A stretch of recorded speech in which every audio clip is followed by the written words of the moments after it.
Praise the Lord. கர்த்தர் நல்லவர், அவர் கிருபை என்றும் உள்ளது. பிரியமான தேவனுடைய ஜனங்களை, இந்த நாளிலும் கூட நம்ம கர்த்தரின் வார்த்தைக்கு நேராக கடந்து செல்ல போகிறோம். அதற்கு முன்பதாக நம்மை தாழ்த்தி ஒரு சிறிய ஜெபத்தை ஏறெடுத்து வார்த்தையை கேட்டு தேவனுடைய நாமத்தை மகிமைப்படுத்தலாம். ஸ்தோத்திரம் ஆண்டவரே, எங்கள் அதிகமாக நேசிக்கின்ற நல்ல தகப்பனே, நன்றியோடு துதிக்கிறோம். இந்த வேளையில கூட கேட்கப்படுற வார்த்தையானது எங்களுடைய வாழ்க்கைக்கு ஆசீர்வாதமாக இருக்கட்டும். இந்த வார்த்தைகளை பிடித்துக்கொண்டு நடக்கவும் அப்பா ஆண்டவரே, நாங்கள் ஆண்டவரே சாட்சியுள்ள வாழ்க்கை வாழும் கர்த்தர் கிருபை செய்ய போறதற்காக நன்றி செலுத்துகிறோம். உடைய நாமத்தை உயர்த்துகிறோம், தாழ்த்துகிறோம். இயேசு கிறிஸ்து நாமத்தினாலே ஜெபிக்கிறோம் ஜீவனுள்ள நல்ல பிதாவே, ஆமென். ஹல்லேலூயா. தேவனுடைய நாமம் மகிமைப்படுவதாக. இந்த வேளையில கூட பிரியமான தேவனுடைய சின்னங்களை, கர்த்தரின் வார்த்தையை நாம் கேட்கும் பொழுது கர்த்தருடைய சத்தத்திற்கு நாம் செவி கொடுக்க வேண்டும். தேவன் நம்மோடு என்ன பேசுகிறார் என்பதை அறிந்து கொண்டு, உணர்ந்து கொண்டு, அதை புரிந்து கொண்டு செயல்படத்தக்கவர்களாக நாம் வாழ வேண்டும். வார்த்தைகளை பிடித்துக் கொண்டுதான் நாம் இந்த பூமியில நாம் ஜீவிக்க வேண்டும். இந்த வார்த்தை நமக்கு பலனுள்ளதாக இருக்கிறது. இந்த வார்த்தை நம்மளை வாழ வைக்கக்கூடியதாக இருக்கிறது. நமக்கு வேண்டிய நன்மையான காரியங்களை இந்த வார்த்தைகள் நமக்கு கொடுக்கக்கூடியதாக இருக்கிறபடியினாலே இந்த வார்த்தைகளை பிடித்துக் கொண்டு வாழ்கிற ஒவ்வொருடைய வாழ்க்கையிலும் தேவன் நன்மையான காரியங்களை அவர் செய்ய வல்லமையுள்ளவராக இருக்கிறார். ஹல்லேலூயா. கர்த்தர் நல்லவர் என்பதை ஒவ்வொரு நாளும் நாம் அறிந்து கொண்டு அவருக்கு பிரியமான வழிகளிலே நடக்க வேண்டும். தேவனுடைய வார்த்தை இப்படியாக சொல்லுகிறது. மத்தேயுவின் புஸ்தகத்துல 28ஆம் அதிகாரம் 20வது வசனத்தை நாம் வாசிக்கலாம். நான் உங்களுக்கு கட்டளையிட்ட யாவையும் அவர்கள் கை கொள்ளும்படி அவர்களுக்கு உபதேசம் பண்ணுங்கள். இதோ உலகத்தின் முடிவு பரியந்தமும் சகல நாட்களிலும் நான் உங்களுடனே கூட இருக்கிறேன் என்றார். ஆமென். ஹல்லேலூயா. தேவனின் வார்த்தை நமக்கு போதிக்கிறது என்னவென்றால், உலகத்தின் முடிவு பரியந்தமும் சகல நாட்களிலும் நான் உன்னோடு இருப்பேன் என்று சொல்லி கர்த்தர் சொல்லுகிறார். அவர் கட்டளையிட்ட யாவையும் நாம் என்ன பண்ண வேண்டுமாம்? கை கொள்ள வேண்டுமாம், உபதேசிக்க வேண்டுமாம், பிறருக்கு சொல்ல வேண்டுமாம். அப்படி சொல்லும் பொழுது, தேவனுடைய வார்த்தைகளை பிடித்துக்கொண்டு பிறருக்கு நாம் போதிக்கும் பொழுது கர்த்தர் நம்மோடு இருப்பேன் என்று தேவன் சொல்லுகிறார். அவர் எப்பொழுது இருப்பாராம்?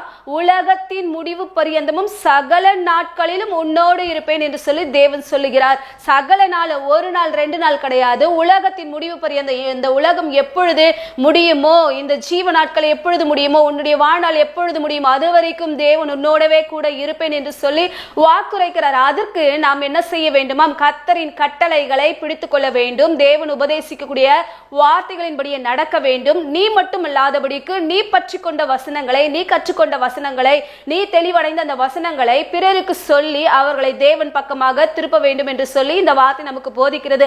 அப்படி செய்யும் பொழுதுதான் கர்த்தர் நம்மோட கூட இருப்பாராம். உலகத்தின் முடிவு பரியந்தம் சகல நாட்களிலும் உன்னோடு இருப்பேன் என்று சொன்ன தேவனுடைய வார்த்தைகளை பிடித்துக் கொள்ளும் பொழுதுதான் கர்த்தர் உன்னோட இருப்பார். ஏன் என்று சொன்னால், அவர் ஆவியாக இருக்கிறார், ஜீவனாக இருக்கிறார். அந்த வார்த்தையுள்ள தேவனை, அதிகாரமுள்ள அந்த வார்த்தைகளை பிடித்துக் கொண்டு நாம் என்ன பண்ணணுமா? பிறருக்கு சொல்ல வேண்டும். ஒரு சில பேர் பிரச்சனையோடு இருப்பாங்க, கஷ்டத்தோடு இருப்பாங்க. இந்த வார்த்தைகளை நீ போதிக்கும் பொழுது அவர்கள் அந்த பிரச்சனையிலிருந்து வெளியே வருவாங்க. அதன் மூலமாக தேவனோடு இருப்பதை பிறர் அறிந்து கொள்வாங்க.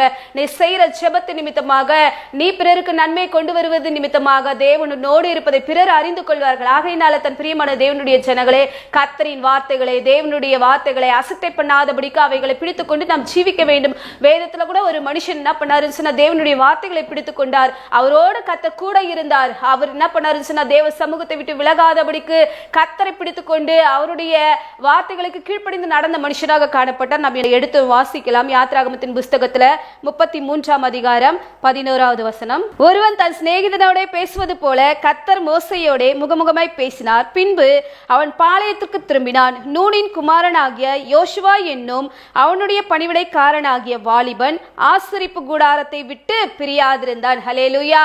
இந்த மோசேயோட கூட இருந்து தேவ ஊழியத்துல பங்கு பெற்ற இந்த யோசுவா என்ன பண்ணாருன்னு சொன்னா, தேவனுடைய ஆசரிப்பு கூடாரத்தை விட்டு, கர்த்தருடைய ஆலயத்தை விட்டு பிரியாதபடிக்கு கர்த்தரோடவே என்ன பண்ணாருன்னா தன்னுடைய வாழ்க்கையை நடத்தி கொண்டிருந்தார். ஆசரிப்பு கூடாரம் என்று சொன்னால் தேவன் தங்கக்கூடிய இடம், தேவன் வாசம் பண்ணக்கூடிய ஒரு இடம்.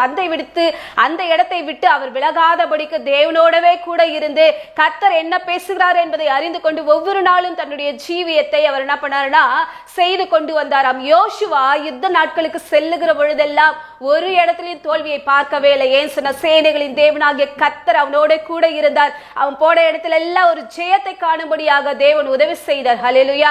பிரியமான தேவனுடைய ஜனங்களே, மோசேயோட இருந்தது போல நானும் உன்னோட இருப்பேன் என்று சொல்லி தேவன் என்ன பண்ணாருன்னா யோசுவாவுக்கு வாக்குரைத்தார். அந்த தேவன் என்ன பண்ணாருன்னா மோசேயோடு இருந்தது மாத்திரம் இல்லைங்க, தேவ ஜனங்களோடு இருந்தது மாத்திரம் இல்லைங்க, வேதத்துல காணப்பட்ட பாத்திரங்களோடு இருந்தது மாத்திரம் அல்லங்க, உங்களோடும் இருப்பேன் என்று சொல்லி வாக்குரைத்திருக்கிறார். உலகத்தின் முடிவு பரியந்த சகல நாட்களிலும் உன்னோட கூட இருப்பேன்னு சொல்லி உன் கூட இருக்கிறாரு சொன்னா எந்த தீங்கும் உனக்கு அணுகாது, எந்தவித பிரச்சனையும் உனக்கு வராது. உன்னோட இருக்கிற தேவன் உன் பிரச்சனையை பார்ப்பார், உன்னுடைய கண்ணீரை பார்ப்பார், உன்னுடைய வேதனையை பார்ப்பார். அதன் மத்தியிலிருந்து நீ வெளிவருவதற்குரிய ஆலோசனைகளையும் அதற்குரிய காரியங்களையும் உனக்கு கற்றுக் கொடுத்து உன்னோடு இருந்து உன்னை ஆசீர்வதிக்கக்கூடியவராக இருக்கிற ஹல்லேலூயா. பிரியமான தேவனுடைய ஜனங்களே, இந்த யோசுவா என்னும் படிவிடைக்காரன் அவர் எப்பேற்பட்டவர் சொன்னா தேவனுக்கென்று ஊழியர் செய்யக்கூடியவர், தேவனுடைய வழிகளில் நடக்கக்கூடியவர். அவர் ஆசரிப்பு கூடாரத்தை விட்டு பிரியாதபடிக்கு தன்னை காத்து கொண்டார், தேவனுடைய கட்டளைகளை பிடித்துக் கொண்டு நடந்தார். அவரோடு தான் தேவன் கூடவே இருந்தார். இந்த நாள்ல கூட நீங்களும் தேவனுடைய ஆலயத்தை விட்டு பிரியாதபடிக்கு உங்களுக்கு பற்பல வேலைகள் இருக்குங்க, இருக்கும் பொழுதும் கூட உங்களுடைய வேலைகளை முடித்த நேரத்தில் உங்களுக்கு நேரம் கிடைக்கும் பொழுதெல்லாம் தேவ சமூகத்தை நாடி போங்க. அவருடைய ஆலயத்திற்குள்ளாக போயிட்டு பிறருக்காக திறப்பில நின்று மன்றாடி ஜெபிங்க. அப்படி ஜெபிக்கும் பொழுது தேவன் உங்க கூட இருப்பார். நீங்க பிறருக்காக ஜெபிக்கும் பொழுது அற்புதங்கள் நடக்கும், அதிசயங்கள் நடக்கும். தேவன் ஞானத்தினால நிரப்ப வல்லமையுள்ளவராக இருக்கிறார். ஆவியினால கிருபை வரங்களினால உங்களை நிரப்புவாராம். இந்த நாள்ல கூட நீங்க அவருடைய ஆலயத்திற்குள்ளாக அப்படியாக காத்திருக்க காத்திருக்க காத்திருக்க ஒரு புது பலனை தேவன் தரக்கூடியவராக இருக்கிறார். வேதவசனம் சொல்லுகிறது, அவருடைய ஆலயத்துல காத்திருக்கிறவர்களுக்கு தேவன் பலத்தின் மேலே பலன் அடையும்படியாக உதவி செய்யக்கூடியவராக இருக்கிறார். நீ எந்த பிரச்சனையோடு போனாலும், உன்னுடைய பலவீனம் எதுவாக இருந்தாலும், அந்த நேரத்துல நீ பிறருக்காக ஜெபிக்கும் பொழுது உன்னுடைய பலவீனத்தை தேவன் மாற்றி பலத்தினாலே அவர் இடை கட்ட வல்லமையுள்ளவராக இருக்கிறார். ஹல்லேலூயா. பலனால இடை கட்டப்பட்ட நீ பலவீனரை தாங்கக்கூடியவர்களாக நீங்க மாறிடுவீங்க. ஹல்லேலூயா.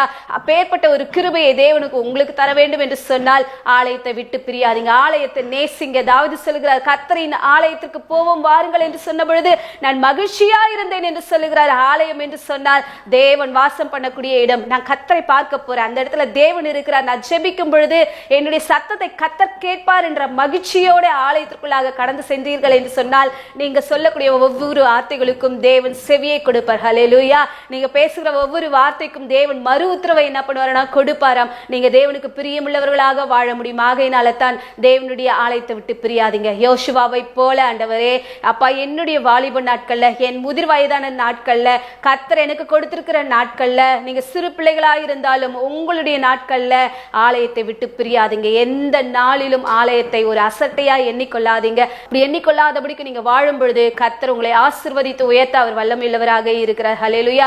இந்த யோசுவாவுக்கு தேவன் தாமே என்ன பண்ணாருன்னா பெரியதான காரியங்களை செய்தார். அவரோடு கூட இருந்து யுத்தத்துக்கு போற இடத்துல எல்லாம் ஒரு ஜெயத்தை கொடுத்தது மாத்திரமல்லாதபடிக்கு அவரை தேவன் விசேஷித்த ஆவியினால நிரப்பி கர்த்தர் என்ன பண்ணாருன்னா ஆசீர்வதித்து உயர்த்தினார். ஹல்லேலூயா.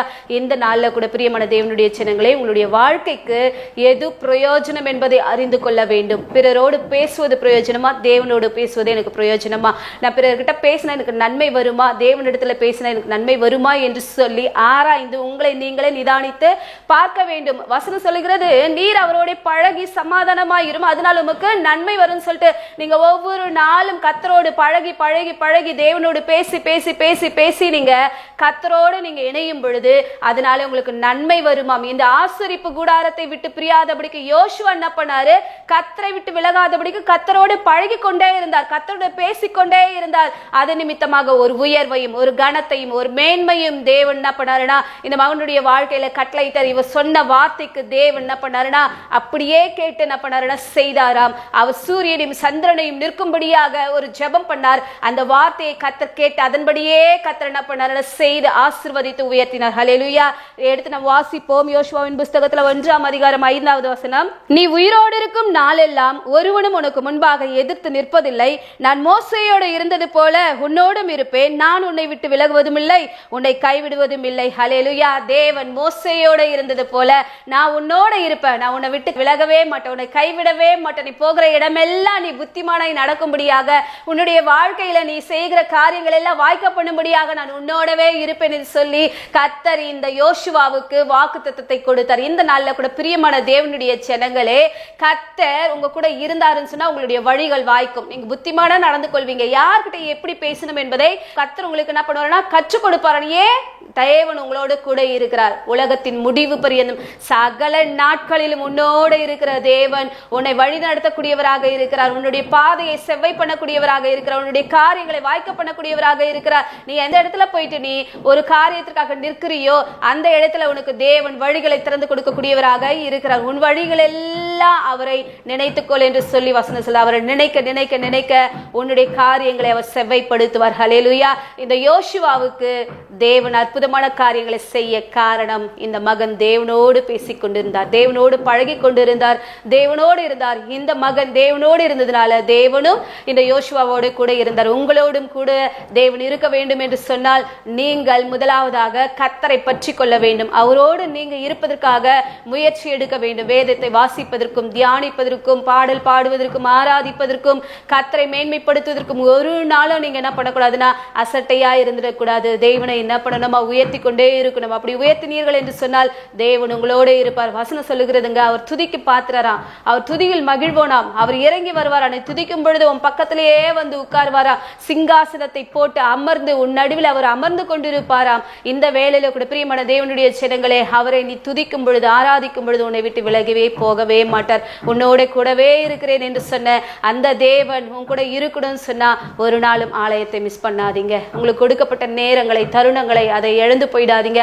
கர்த்தருக்காக நீங்க வாழும் பொழுது தேவன் உங்களை ஆசீர்வதிக்க அவர் வல்லமையுள்ளவராக இருக்கிறார். அவர் கூட இருந்தாருன்னா என்ன நடக்கும்? எந்த பிரச்சனையும் உன்னை அணுகவே அணுகாது. நாம் வாசிக்கலாம் செப்பனியாவின் புஸ்தகத்துல 3ஆம் அதிகாரம் 15வது வசனம். கர்த்தர் உன் ஆக்கினைகளை அகற்றி உன் சத்துருக்களை விலக்கினார். இஸ்ரவேலின் ராஜாவாகிய கர்த்தர் உன் நடுவிலே இருக்கிறார், இனி தீங்கை காணாதிருப்பாய். ஹல்லேலூயா. இவர் உன் நடுவில் இருக்கும் பொழுது, உன்னோட இருக்கும் பொழுது உனக்கு எதிராக வருகிற பிரச்சனைகள் எதுவும் உன்னை அணுகாதபடிக்கு கர்த்தர் உன்னை காக்க அவர் வல்லமையுள்ளவராக இருக்கிறாராம். இஸ்ரவேலின் தேவனாகிய சேனைகளின் கர்த்தராகிய நம்முடைய ராஜா உன் நடுவில் இருக்கிறார். அவர் என்ன பண்ண மாட்டாரா? உன்னை தீங்குக்கு உட்படுத்தாதபடிக்கு உன்னை காக்க அவர் வல்லமையுள்ளவராக இருக்கிறார். அந்த தேவன் எப்பேற்பட்டவர்? நீ தீங்கை காணாதபடிக்கு உன்னை காக்க அவர் வல்லமையுள்ளவராக இருக்கிறார். உன்னுடைய வாழ்வில் எப்பேற்பட்ட பிரச்சனைகள் வந்தாலும் அந்த தீங்கிலிருந்து உன்னை பொல்லாப்பிலிருந்து விலக்கி காத்துக்கொள்ள அவர் வல்லமையுள்ளவராக இருக்கிறார். ஹல்லேலூயா. அன்று யாக்கோபு கூட தீங்கு செய்யும்படியாக லாபான் வந்தார். தேவன் அவனை எச்சரித்தார், என்னுடைய மகன் மீது கை வைக்க கூடாது என்று சொல்லி அவர் எச்சரித்து யாக்கோபுக்கு ஒரு தேவ பாதுகாப்பை கர்த்தர் கொடுத்தார். ஏன் சொன்னா அந்த யாக்கோபோட தேவன் கூட இருந்தார், யோசுவாவோட கூட இருந்தார். உங்களோடும் தேவன் கூட இருந்து உங்களுடைய சகல தீங்குக்கும் சகலவித சத்துருடைய போராட்டங்களுக்கும் விலக்கி காத்துக்கொள்ள வேண்டும் என்று சொன்னால் நீங்களும் தேவனோடு இருங்க.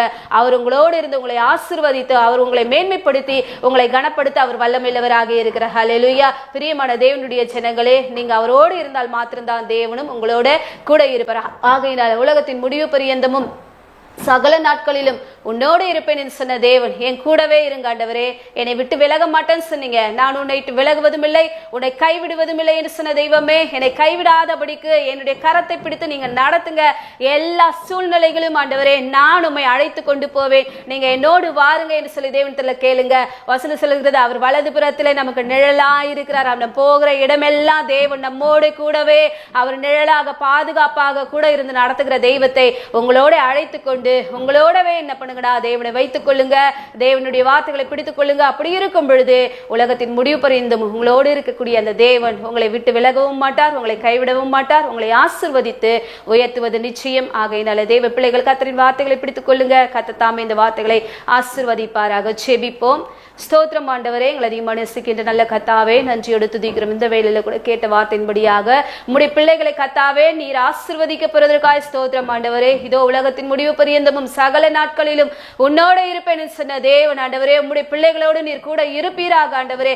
அப்ப ஒவ்வொரு தேவையின் மத்தியிலும் நீர் கூட இருப்பீராக ஆண்டவரே, போராட்டங்கள் மத்தியில நீர் கூட இருப்பீராக ஆண்டவரே. உம்மை யாரெல்லாம் என்னோட நீங்க வாங்க ஆண்டவரே, என் கூட இருங்க ஆண்டவரே. மோசேயோடு இருந்தது போல, யோசுவாவோடு இருந்தது போல என் கூடவே இருங்கன்னு சொல்லிட்டு ஆண்டவரே அழைக்கிறார்களோ, உம்முடைய பிள்ளைகள் நடுவில் நீர் கடந்து சென்று அவர்களுடைய எல்லா சகல தீங்குக்கும் கர்த்தாவே நீர் விலக்கி காத்துக்கொள்ள போறதற்காக உமக்கு ஸ்தோத்திரம். அவர்களோட நீர் கூட இருப்பீராக, பெரிய காரியங்களை செய்வீராக. இயேசு கிறிஸ்து நாமத்தினால ஜெபிக்கிறோம் ஜீவனுள்ள நல்ல பிதாவே, ஆமென்.